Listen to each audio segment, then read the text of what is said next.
A pleasant day to everyone. I'm Jane and I'm here with my co presenters as we embark on today's discussion the pre colonial literature of the Philippines. But before that, here are some questions that'll be our objectives for this discussion. First, what are the Philippines pre colonial period all about? Second, what is pre colonial literature? And lastly, what are the characteristics and forms of literature during pre-colonial period? Let's start off with pre-colonial period of the Philippines. The pre-colonial period of the islands, during which indigenous peoples engaged in robust trade with many cultures and economies in the vicinity, gave way to a protracted colonial period dominated by the Spanish, American, and Japanese colonization. But before that and even then, the Philippine archipelago's early Filipinos had a variety of kingdoms and sultanates, subgroups, daily life, social standing, and even writing systems such as baybayin. Filipinos' pre-Hispanic belief systems included a pantheon of gods, spirits, creatures, and men who guarded streams, farms, trees, mountains, woods, and residences, which can be seen with our indigenous people practicing today. Now let's move on to the pre-colonial literature in the Philippines. The facts about the pre-colonial Philippines also have something to do with its literature. The literature were passed by containing various human interests, religious and political contexts of ancient Filipinos, and were also addressed to the ears rather than the eyes, meaning the literature were passed orally. Pre-colonial literature depicts various reasons, such as teaching survival in local life, serenading a girl or harana, worshipping gods, conveys insights and lessons in life, soothing a baby to sleep with lullabies, and many more. Now, let's move on to the characteristics of pre-colonial literature. The first one we have is the Philippine literature during the pre-colonial era is mostly based on oral traditions passed down from generation to generation, which what I have said earlier. Common forms of oral literature are riddles, proverbs, folk tales, and folk songs to express a thought or emotion which will be further discussed later on. And lastly, all important events such as rites and ceremonies reflect religious observance where people commonly recite, sing, or utter a chant. Now let's move on to the next part, the forms of literature in the pre-colonial Philippines. Kyla, take it away.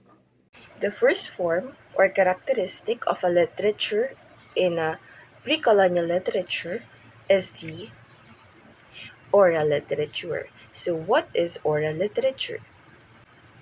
Oral literature, or most known as orature, is a form of literature that is spoken or sung as opposed to that which is written. It is passed orally back when pre-colonial literature is exist. As a matter of fact, there is no standard definition, as anthropologists have used varying description for oral literature or folk literature.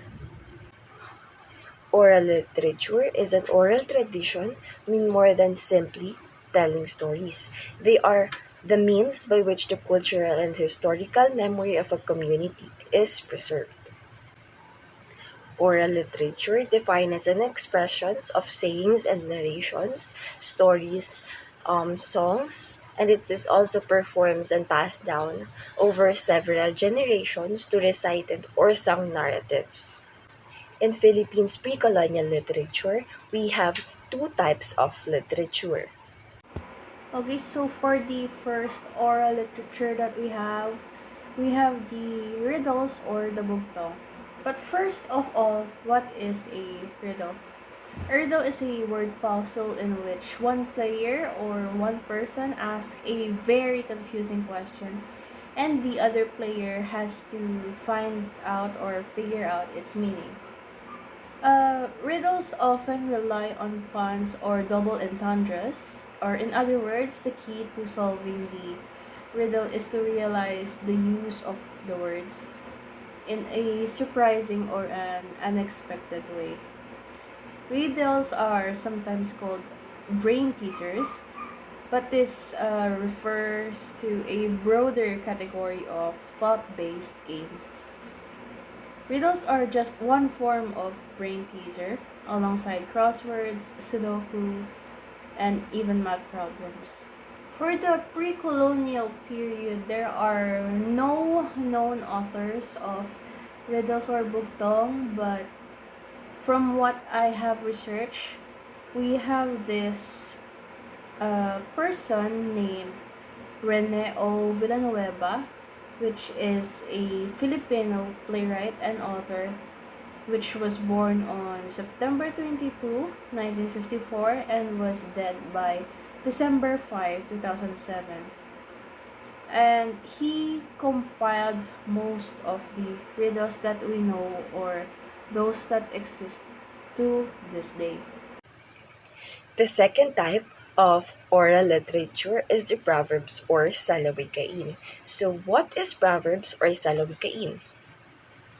Proverbs or salawikain is a typical words or saying that we usually heard from our parents. It is form of warnings or let's say is scolding from our parents when we are still child.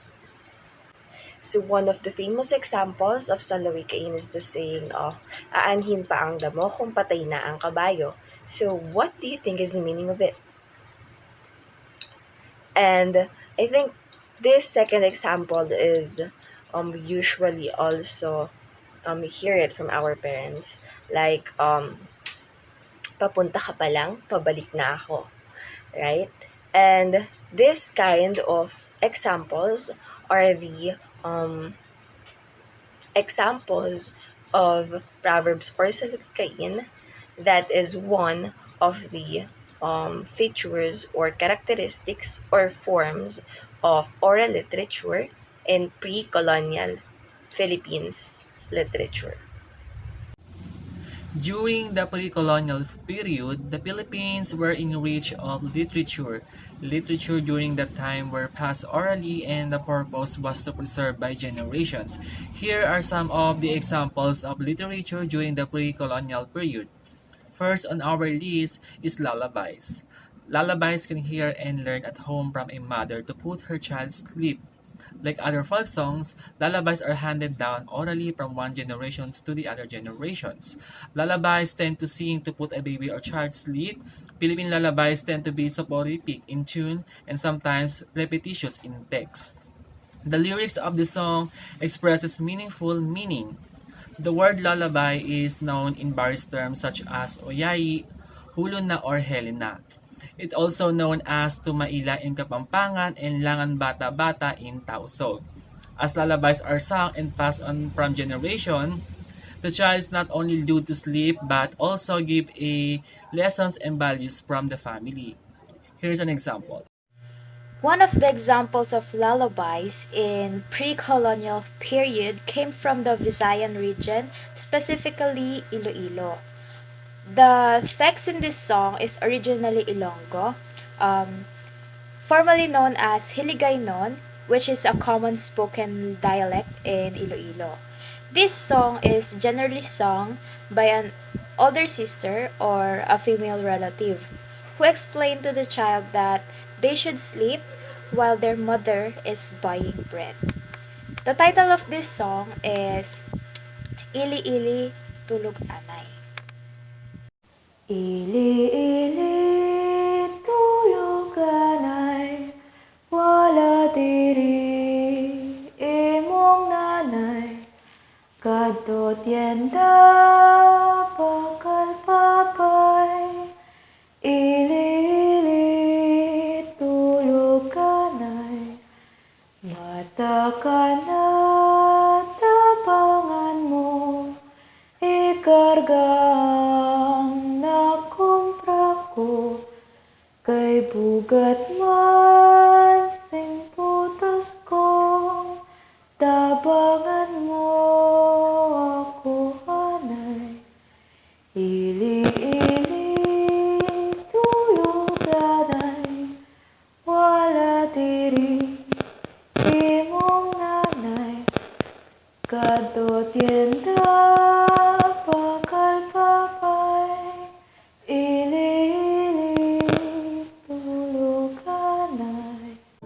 second one is drinking songs, a small celebration with isfal or crony during a hectic day needs relaxation.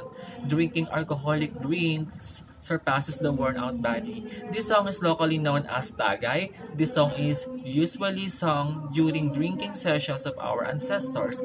And here is an example of it.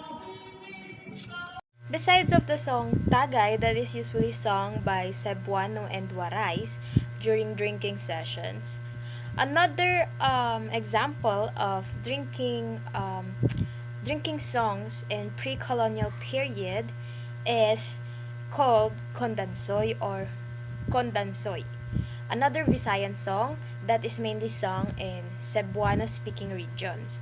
Although local variations exist in nearby provinces, it is different from Dandansoy, since Dandansoy was about rejected lovers and not drinking songs.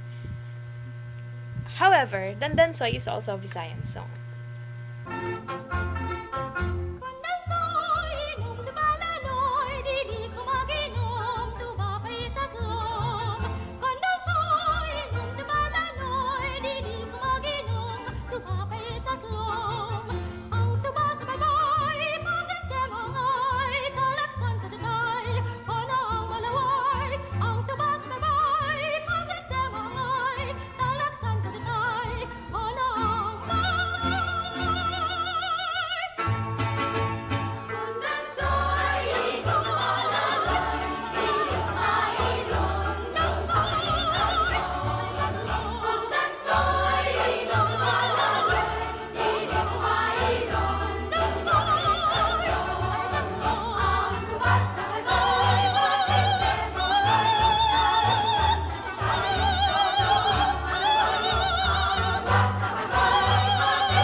The third one is love songs. Love songs are a kind of music that arose during the pre-colonial period. This music is used to courtship her lover. Love songs are locally known as harana. Singing love songs to your love can capture the heart of it.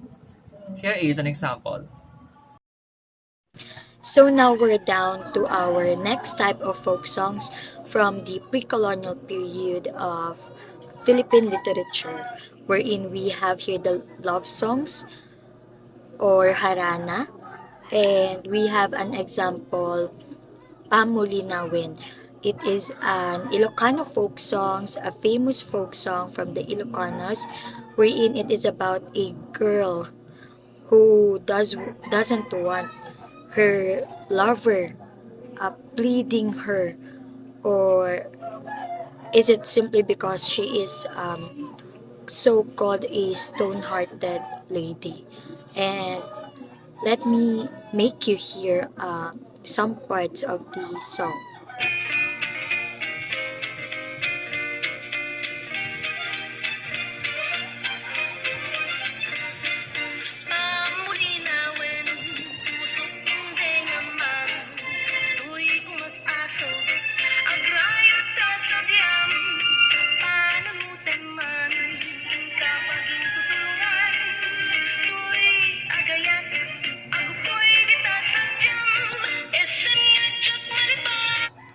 And there you have it. We have the first um, or an example of love song from the pre-colonial era of Philippine literature. The fourth one is songs of death. Songs of death are known as funeral songs, lamentations that contain a roll of good deeds that the dead has done to immortalize his or her good image. Here is an example. So now we are going to talk about another type of folk songs wherein we have death songs or funeral songs. And we have an example here which is Tagulaylay, wherein it originated from the word Taghoy, which means lament, wherein it's a grieving over such a tragic happening or tragic event. It is usually sung alone for commemorating someone's passing. And now, let me make you hear part of this song, Tagulaylay. This is a very sad song when you hear it.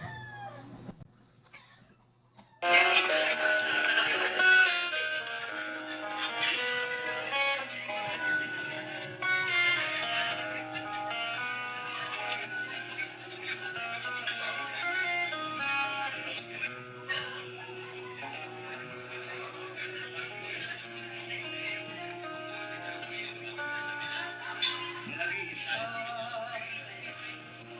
sa gitna ng parang siya'y naisip, sarili niya'y tinatanong, bakit kaya nagtitiis sa init ng araw, dinidilim ng pawis, yaong bukid na mag-ahon.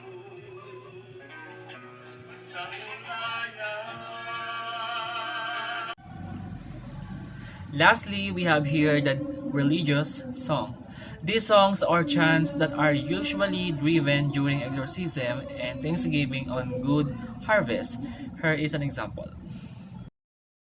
Now we have the last part of the folk songs wherein we have religious songs. And we have an example here, Galit para kay Maria, wherein it is sung for us to offer songs and prayers to our Immaculate Conception, which is our Blessed Mother Mary.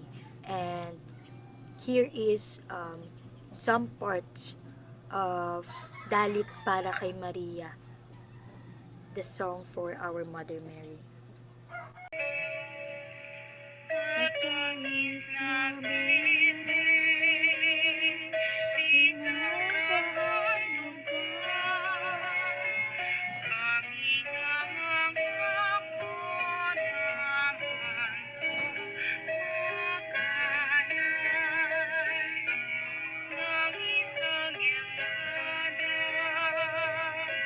bawat isang araw, at ang madudulot, yaring urang kamay, at ang madudulot, yaring urang kamay. During the pre-colonial period in the Philippines, which spans before the arrival of Spanish colonizers in the 16th century, the concept of individual composer attribution as we understand it today was not well documented. So music and songs were an integral part of Filipino culture and society, but many of these compositions were transmitted orally and were often considered communal creations rather than the work of specific individuals.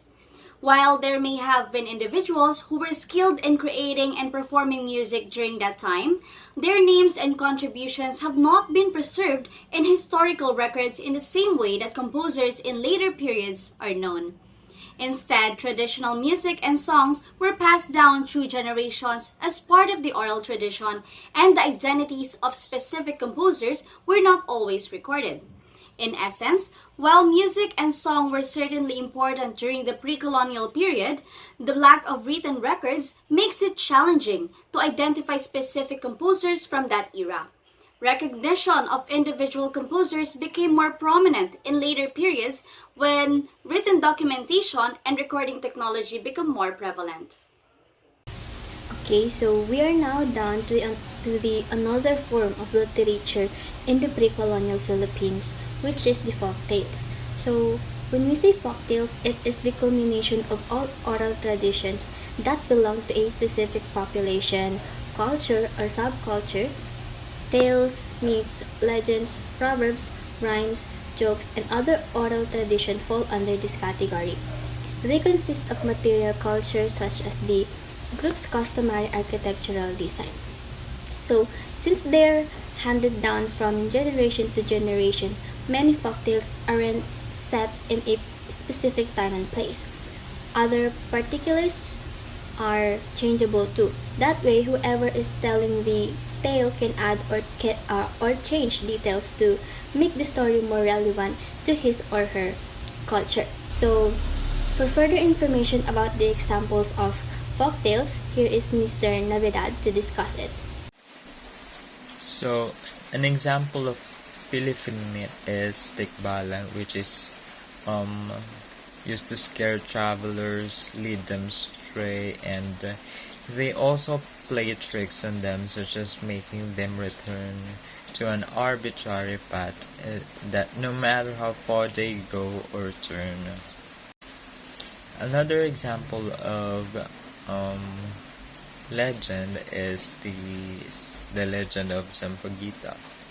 The story revolves around when people dug the roots of the bush, they saw that the roots are coming from the mouth of two persons buried beside each other. Then they realized that the bush is growing from the mounds of Delpin and Rosita. So they named the flower Sumpakita, and it evolved to its present name, which is Sampaguita. An example of a great fable is The Monkey and the Turtle, which has a moral lesson of greed is a snare that traps the one who grasps too tightly. And for an example of the epic story of Biag ni Lamang is an epic story of the Ilocano people from the Ilocos region of the Philippines, which is the epic story is notable for being the first Filipino folk epic to be recorded in written form. The epic story depicts bravery, sacrifice, heroism, justice, love, romance, relationship, journey, and friendship, which is reflective to our traits, attitudes, and values as a Filipino. Good morning, everyone. I am Andrea Miss Salmingo, and I will be the one and last discussion for our topic, which is the pre-colonial literature in the Philippines. So, we are now down to the authors of category of folk tales. So first is we have here Virgilio Senadran Almario. So Virgilio is create a story about meat with example of example of his story is the Tikbalang. So, Virgilio is born on March 9, 1944 and better known by his pen name Rio Alma. Virgilio is a Filipino author, poet, critic, translator, editor, and teacher, and last is culture manager. He is National Artist of Philippines, and he formerly served as the chairman of Commission of Wikang Pilipino, the government agency mandated to promote the standardized and use the Filipino language on January 5, 2017. Almario was also elected as a chairman of National Commission for Culture and the Arts. So the next author is Segundo Machas Jr. So Segundo Machas is create a legend story about the alamat ng Sampaguita. So Segundo Machas Jr. has received numerous awards for his contribution to Philippines literature, including 3 Carlos Palanca Memorial Awards for Literature, and Segundo Machas is a master storyteller and writer and publisher, and he born on April 21, 1963 in Lubao, Pampanga. So for the last author is Pedro Bucaneg. Pedro Bucaneg is born on March 15, 1992 to 1630, and he is Filipino poet, and Pedro Bucaneg is blind since birth, and he considered of father of Ilocano literature, and he create a epic story which is the Biag ni Lamang. And for my clarification about my farts is Bucaneg is only one who is qualified for pre-colonial literature, and the two authors I mentioned earlier is made who made the literature. So this is the end of our discussion for today. Thank you very much for your listening and watching. We hope you learned something about our topic in pre-colonial literature in the Philippines. And that's all. Thank you.